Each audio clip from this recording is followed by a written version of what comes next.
Assalamualaikum warahmatullahi wabarakatuh. Ketemu lagi dengan channel kami, Si Firman. Pada kesempatan kali ini saya akan jelaskan kembali tentang pemuka dan tamping. Nah, cuma di sini sudah berdasarkan Permenkumham nomor 7 tahun 2022. Jadi yang sebelumnya berdasarkan Permenkumham nomor 9 2019 ini sudah yang terbaru. Revisinya, ada revisinya di Permenkumham nomor 7 tahun 2022 ya. Biar tidak terjadi kesalahpahaman, jadi saya buatkan ini. Jadi yang sebelumnya bisa diabaikan, langsung pelajari pemuka dan tamping di sini saja. Kita langsung saja ya.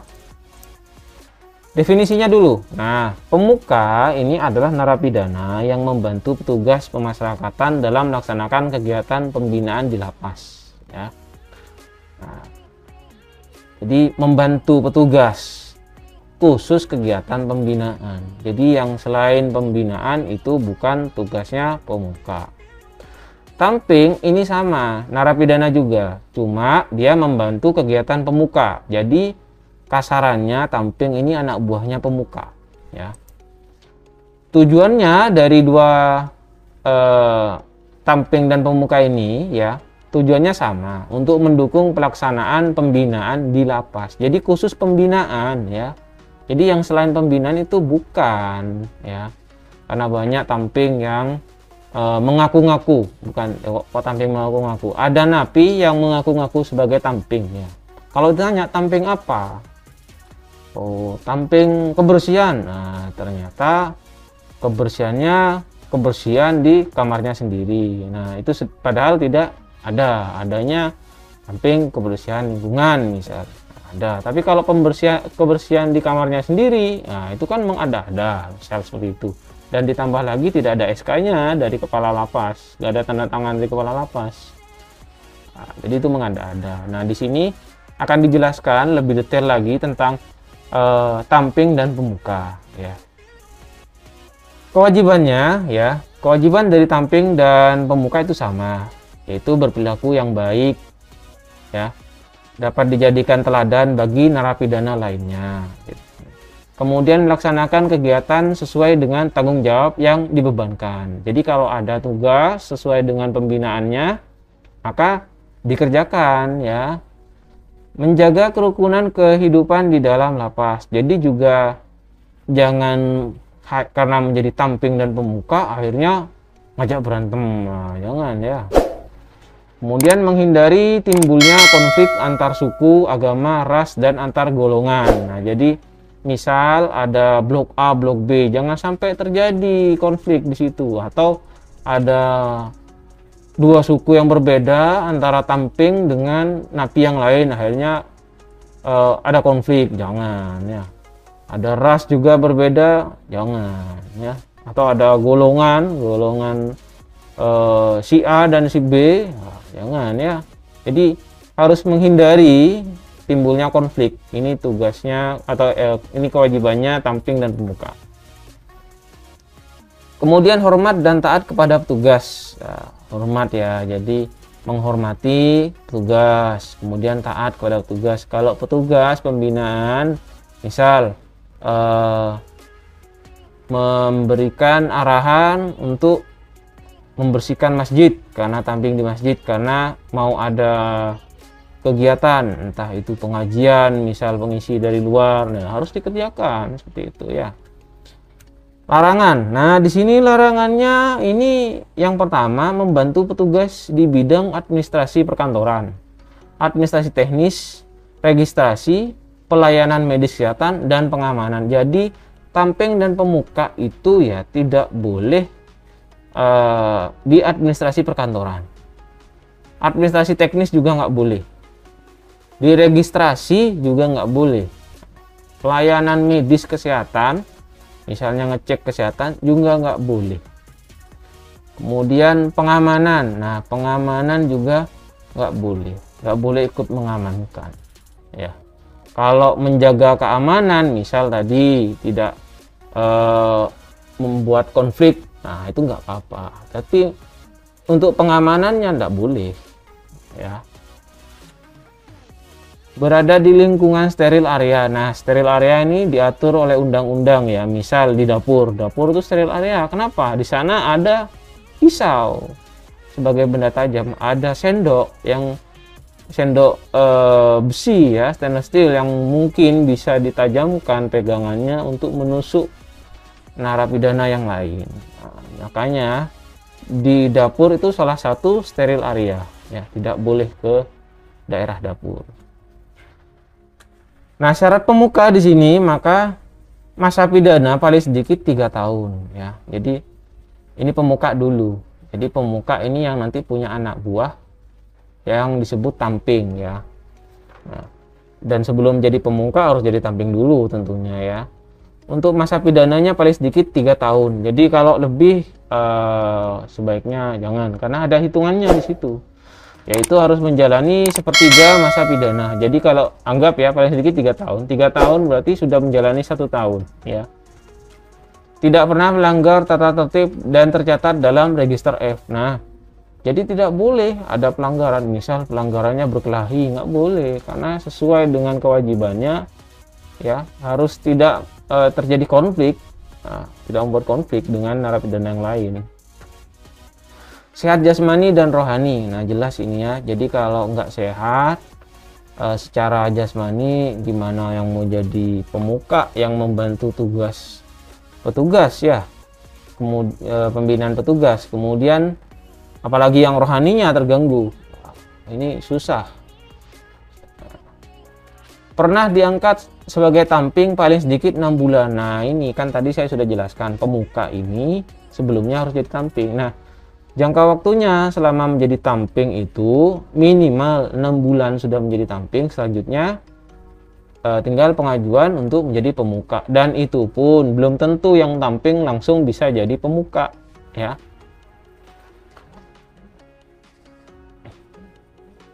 Selanjutnya mempunyai kecakapan dan keterampilan khusus. Nah, ini sesuai dengan jenis pemukanya nanti ya. Kalau ternyata bisa nari misal, bisa di pemuka kesenian ini ya, nanti di bagian kesenian bisa di sana. Nah, contohnya itu ya. Jadi ada kecakapan dan keterampilan khusus. Kemudian punya bakat memimpin. Nah, karena nanti pemuka akan harus minimal punya 3 tamping yang akan menjadi bawahan pemukanya ini. Nah, jadi harus punya bakat memimpin tamping-tamping di bawahnya.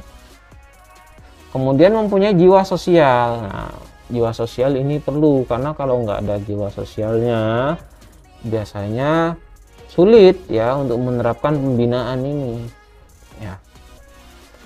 Nah, syarat tambahan pemuka untuk PP 99. Nah, pada PP 99 ada tambahannya. Masih bisa loh ya PP 99 itu menjadi pemuka. Salah satunya ya, ini yang pertama, bersedia bekerja sama dengan penegak hukum untuk membantu membongkar perkara tindak pidana yang dilakukannya, atau istilahnya JC ya. Jadi untuk PP 99 entah itu narkoba 5 tahun atau lebih, kemudian tipikor ya, tidak pidana korupsi, atau dari teroris itu ingin jadi pemuka. Nah, tentu sebelumnya tamping ya, itu harus ada JC-nya dulu ya. Harus ada JC-nya. Di Permenkumham nomor 7 tidak ada penghapusan JC untuk syarat pemuka ya. Jadi tetap JC ini diperlukan.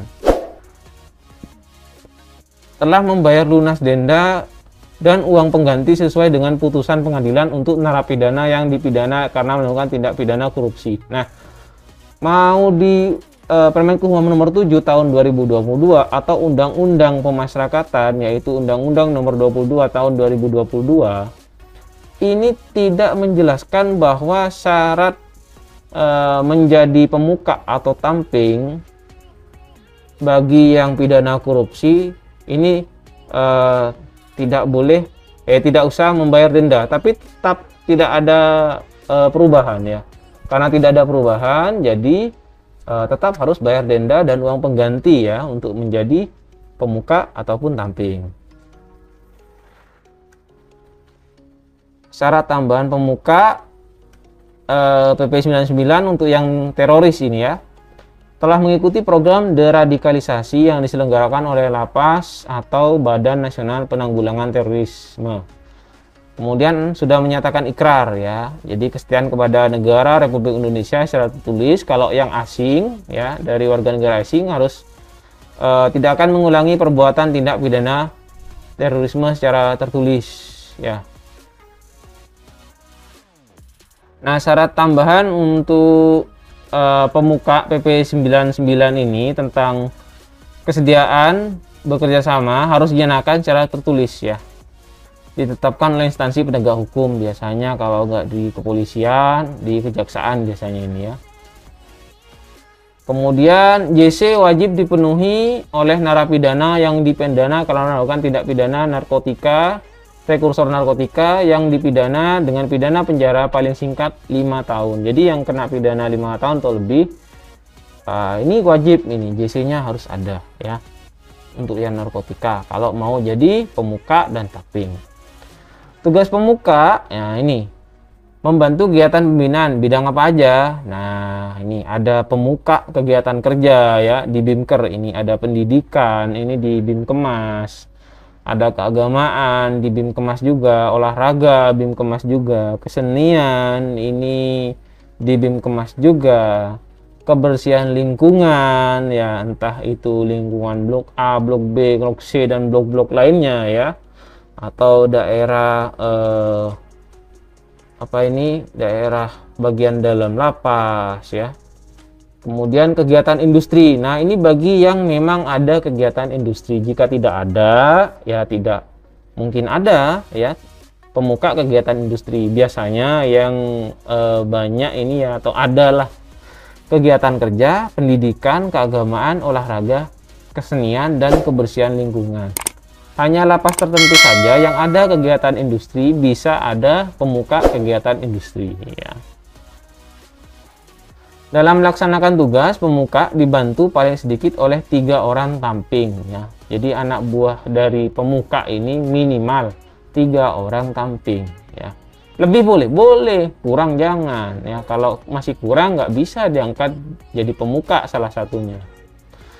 Nah, syarat dari tamping ini ya berbeda dengan pemuka. Kalau tamping telah menjalani masa pidana paling singkat 6 bulan. Jadi kalau yang sebelumnya itu pidananya minimal 3 tahun untuk pemuka, untuk tamping ini menjalani masa pidana paling singkat 6 bulan. Telah menjalani sepertiga masa pidana ya, sama ini ya seperti pemuka. Tidak pernah melanggar tata tertib. Nah, sama ini. Sehat jasmani dan rohani, sama juga. Mempunyai kecakapan dan keterampilan khusus, sama ini. Bersedia bekerjasama dengan penegak hukum untuk yang PP 99, sama ini ya. Telah membayar lunas untuk yang tipikor, ini juga sama. Syarat tambahan tamping PP 99 tindak pidana terorisme, sama ya, telah mengikuti program deradikalisasi diselenggarakan oleh Lapas, Badan Nasional Penanggulangan Terorisme, serta menyatakan ikrar, sama ini. Syarat tambahan pemuka untuk yang PP 99 yang kesediaan bekerja sama harus tertulis. JC wajib dipenuhi untuk yang narkotika 5 tahun atau lebih ya. Catatan, tamping mempunyai tugas membantu pemuka sesuai dengan bidang tugas, karena tadi udah dijelaskan ya, pemuka harus minimal punya 3 tamping ya, punya 3 orang bawahan yang disebut tamping. Jadi tugas tamping ini adalah membantu pemuka sesuai dengan bidang tugas. Kalau tugasnya di bagian pendidikan, maka tamping pendidikan harus membantu pemuka pendidikan, seperti itu. Prosedur pengangkatan, nah ini bagaimana cara pengangkatannya. Nah, ini sudah direvisi 2 kali ya, dari Permenkumham yang sebelumnya yang sudah direvisi pertama kali di Permenkumham nomor 9 2019, kemudian direvisi di Permenkumham nomor 7 tahun 2022. Isinya ini, yang ini tidak direvisi. Jadi wali warga binaan pemasyarakatan melakukan asesmen. Jadi wali itu melaksanakan asesmen terhadap narapidana yang akan diajukan. Jadi ditanya-tanyain di situ apakah ada kemungkinan ini bagus atau enggak. Nah, nanti wali pemasyarakatan ini ya dari hasil asesmen ini akan mengajukan ke sidang TPP. Ya, diajukan ke sidang TPP dulu. Nanti hasil asesmen itu menentukan layak atau tidak layaknya narapidana diajukan ke sidang TPP. Nah, pengangkatan pemuka atau koordinator kegiatan untuk yang anak ini ya, koordinator kegiatan ditetapkan oleh Kepala Lapas atau LPKA berdasarkan rekomendasi Tim Pengamat Pemasyarakatan Lapas atau LPKA. Nah, dari di sini jelas ya, dari sini ya. Jadi tidak perlu ada SK dari Kanwil ataupun dari pusat ya, dari Dirjen Pas, tidak perlu. Jadi hanya perlu SK dari Kepala Lapas karena ditetapkan oleh Kepala Lapas ya. Pengangkatan pemuka harus disesuaikan dengan kebutuhan di dalam lapas.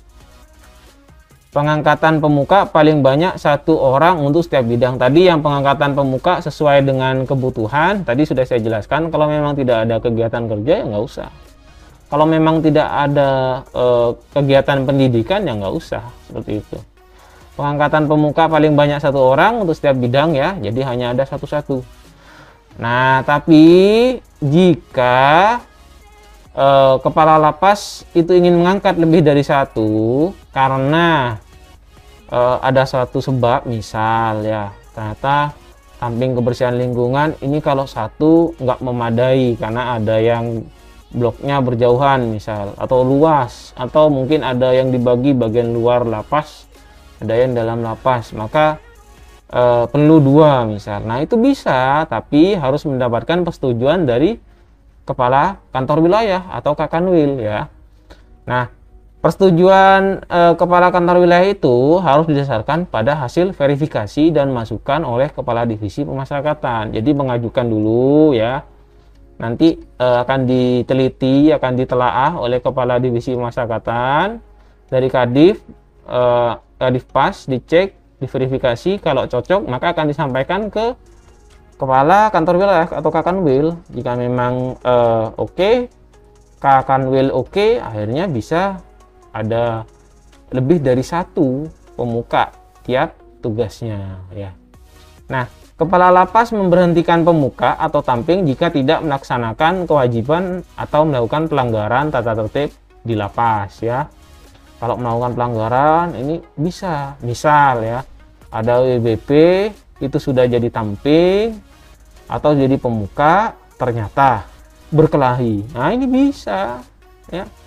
Atau ada tugasnya untuk tamping, misal tamping olahraga untuk membimbing olahraga ya, karena ikut dalam pembinaan olahraga ternyata malah tidur-tiduran, tidak melaksanakan tugasnya, bisa diberhentikan. Nah, pemberhentian pemuka dan tamping itu harus mendapatkan rekomendasi dari sidang TPP. Jadi harus di sidang TPP kan ya. Nah, jika rekomendasi dari sidang TPP belum keluar, maka Kepala Lapas ini dapat memberhentikan sementara pemuka dan tamping yang diduga tidak melaksanakan kewajiban atau melakukan pelanggaran tata tertib di lapas ya. Jadi bisa langsung diberhentikan dulu untuk sementara ya, menunggu sampai sidang TPP itu ada ya, sudah direkomendasikan baru bisa ditetapkan. Untuk sementara bisa langsung diberhentikan. Nah, ketentuan mengenai kewajiban syarat, tugas, serta pengangkatan tamping di lapas dan pemberhentian tamping di lapas itu berlaku secara mutandis terhadap kewajiban syarat, tugas, serta pengangkatan dan pemberhentian tamping di rumah tahanan negara. Jadi di sini yang saya jelaskan itu juga berlaku untuk rutan ya. Jadi bukan hanya untuk lapas ya. Nah, kami di sini untuk pertama kalinya setelah pengangkatan pemuka sebelumnya sudah habis, akhirnya ada pemuka baru yang kami ajukan karena ditetapkan oleh Kalapas. Di sini selain Kalapas mengecek dari hasil sidang TPP, Kalapas itu ingin mengecek langsung. Jadi calon pemuka yang dulu berstatus sebagai tamping diminta menghadap ya. Selain sebelumnya dari petugas BIM Kemas diminta juga telaah dari tamping-tamping ini. Kenapa kok mau diangkat jadi pemuka ya? Jadi ditelaah semua, dibuatkan laporannya, diserahkan ke Kalapas, dihadapkan ke Kalapas, dicek, jadi diwawancarai ya oleh Kalapas. Selain dari data telaah yang kami siapkan, ketika sudah ACC barulah disampaikan, silahkan direkomendasikan ke sidang TPP. Mungkin ada yang seperti itu ya, sama seperti kami, atau mungkin langsung menunggu dari rekomendasi sidang TPP, nanti Kalapas langsung mengecek saja. Ada yang seperti itu. Intinya di sini tetap penetapan terakhir ada pada Kalapas, walaupun dasarnya dari sidang TPP. Mungkin itu saja ya penjelasan saya tentang pemuka dan tamping dari Permenkumham nomor 7 tahun 2022 ya. Jadi yang dari revisi yang terakhir. Jika ada yang ingin tanyakan, silahkan tanyakan di kolom komentar di bawah ini ya. Dan jika kalian menyukai video ini, jangan lupa di like dan subscribe ya. Terima kasih. Wassalamualaikum warahmatullahi wabarakatuh.